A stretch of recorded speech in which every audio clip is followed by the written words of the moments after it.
Jane Eyre by Charlotte Brontë. Chapter 8. Ere the half-hour ended, 5 o'clock struck.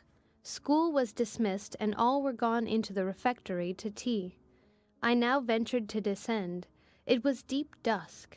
I retired into a corner and sat down on the floor. The spell by which I had been so far supported began to dissolve. Reaction took place, and soon, so overwhelming was the grief that seized me, I sank prostrate with my face to the ground. Now I wept. Helen Burns was not here. Nothing sustained me. Left to myself, I abandoned myself, and my tears watered the boards. I had meant to be so good, and to do so much at Lowood, to make so many friends, to earn respect and win affection. Already I had made visible progress. That very morning I had reached the head of my class. Miss Miller had praised me warmly. Miss Temple had smiled approbation. She had promised to teach me drawing, and to let me learn French if I continued to make similar improvement 2 months longer. And then I was well received by my fellow pupils, treated as an equal by those of my own age, and not molested by any. Now, here I lay again crushed and trodden on, and could I ever rise more? Never, I thought, and ardently wished to die. While sobbing out this wish in broken accents, someone approached. I started up. Again Helen Burns was near me. The fading fires just showed her coming up the long vacant room. She brought my coffee and bread. "Come, eat something," she said, but I put both away from me, feeling as if a drop or a crumb would have choked me in my present condition. Helen regarded me, probably with surprise. I could not now abate my agitation, though I tried hard. I continued to weep aloud. She sat down on the ground near me, embraced her knees with her arms, and rested her head upon them. In that attitude she remained silent as an Indian. I was the first who spoke. "Helen, why do you stay with a girl whom everybody believes to be a liar?" "Everybody, Jane? Why, there are only 80 people who have heard you called so, and the world contains hundreds of millions." "But what have I to do with millions? The 80, I know, despise me." "Jane, you are mistaken. Probably not one in the school either despises or dislikes you. Many, I am sure, pity you much." "How can they pity me after what Mr. Brocklehurst has said?" "Mr. Brocklehurst is not a god, nor is he even a great and admired man. He is little liked here. He never took steps to make himself liked. Had he treated you as an especial favorite, you would have found enemies, declared or covert, all around you. As it is, the greater number would offer you sympathy if they dared. Teachers and pupils may look coldly on you for a day or two, but friendly feelings are concealed in their hearts, and if you persevere in doing well, these feelings will ere long appear so much the more evidently for their temporary suppression. Besides, Jane—" She paused. "Well, Helen?" said I, putting my hand into hers. She chafed my fingers gently to warm them, and went on. "If all the world hated you, and believed you wicked, while your own conscience approved you and absolved you from guilt, you would not be without friends." "No, I know I should think well of myself, but that is not enough. If others don't love me, I would rather die than live. I cannot bear to be solitary and hated, Helen. Look here, to gain some real affection from you or Miss Temple or any other whom I truly love, I would willingly submit to have the bone of my arm broken, or to let a bull toss me, or to stand behind a kicking horse and let it dash its hoof at my chest. Hush, Jane. You think too much of the love of human beings. You are too impulsive, too vehement. The sovereign hand that created your frame and put life into it has provided you with other resources than your feeble self, or than creatures feeble as you.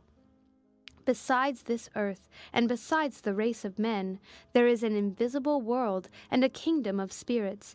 That world is round us, for it is everywhere, and those spirits watch us, for they are commissioned to guard us.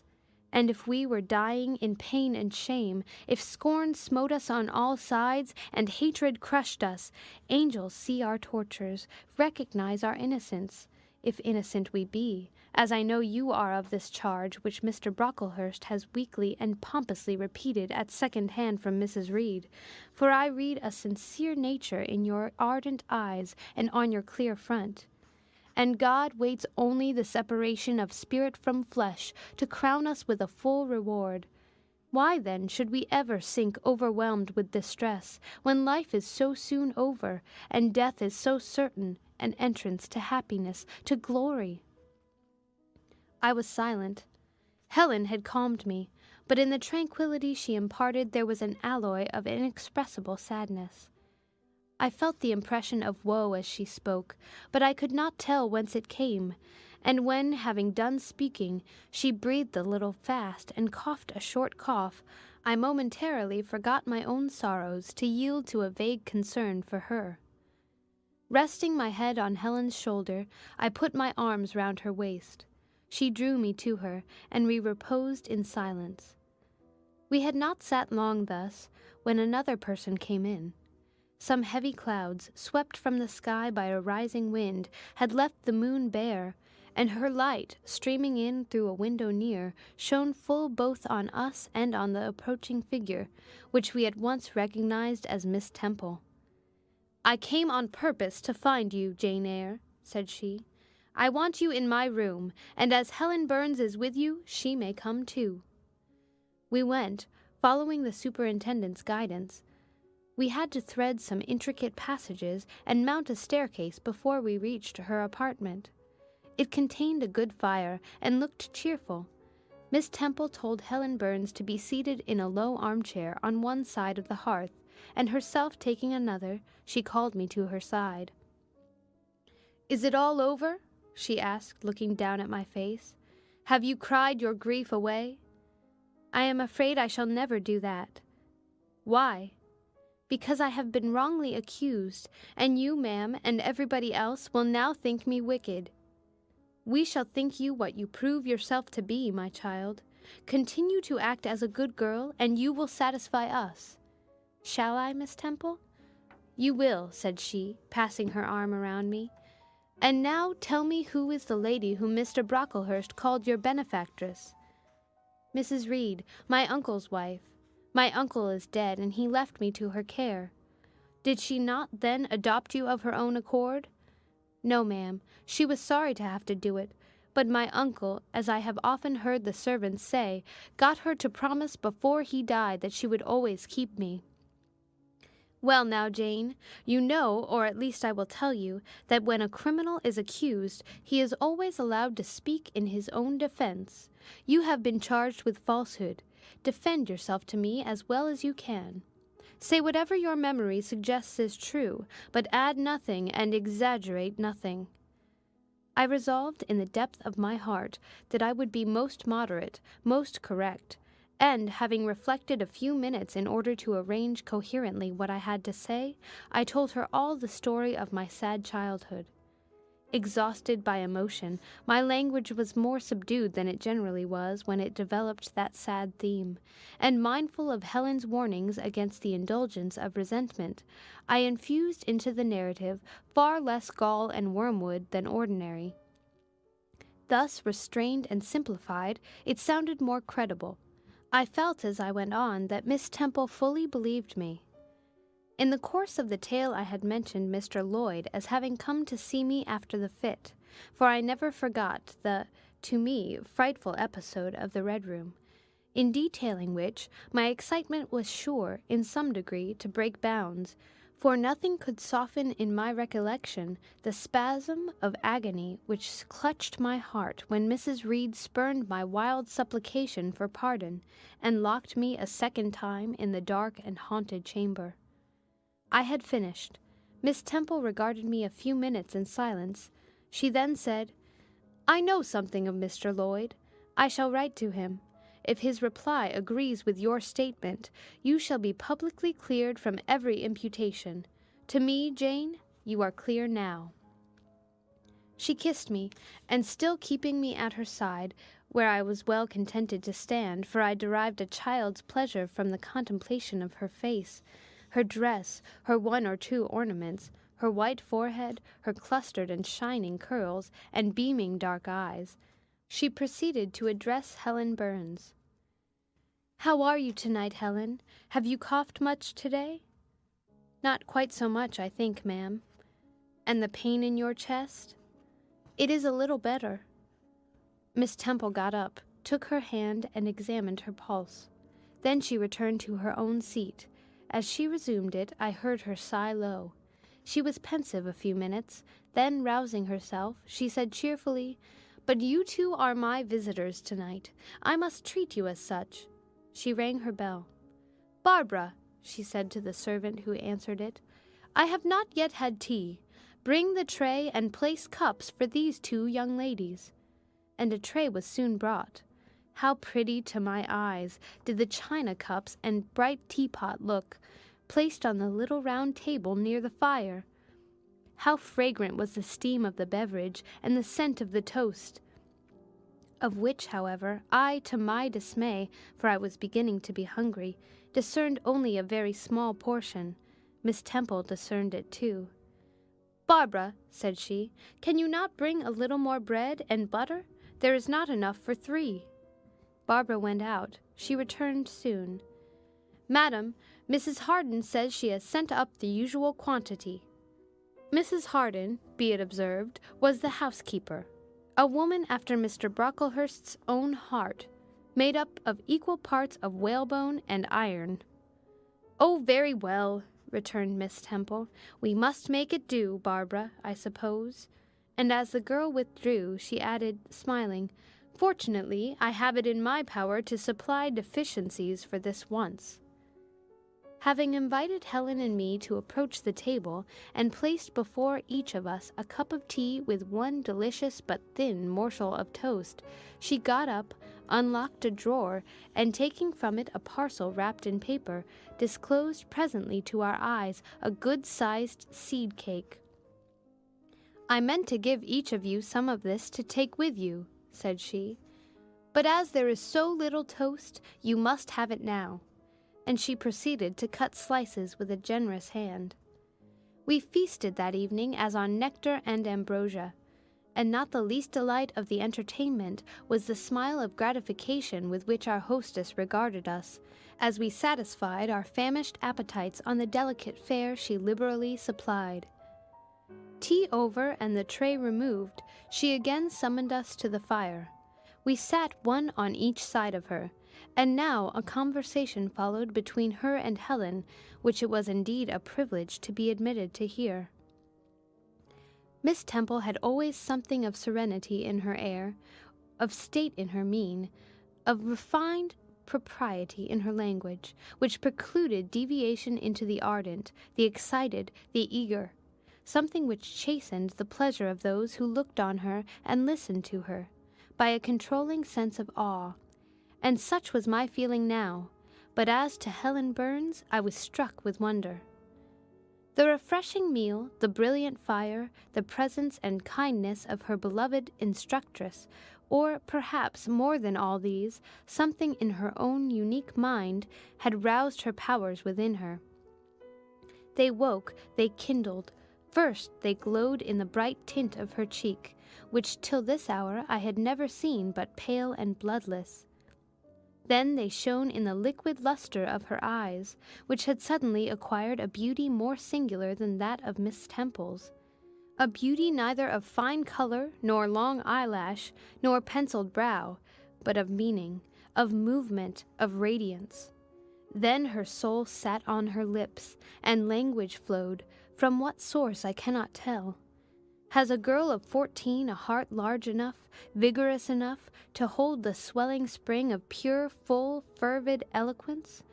Such was the characteristic of Helen's discourse on that, to me, memorable evening. Her spirit seemed hastening to live within a very brief span, as much as many live during a protracted existence. They conversed of things I had never heard of nations and times past, of countries far away, of secrets of nature discovered or guessed at. They spoke of books. How many they had read! What stores of knowledge they possessed!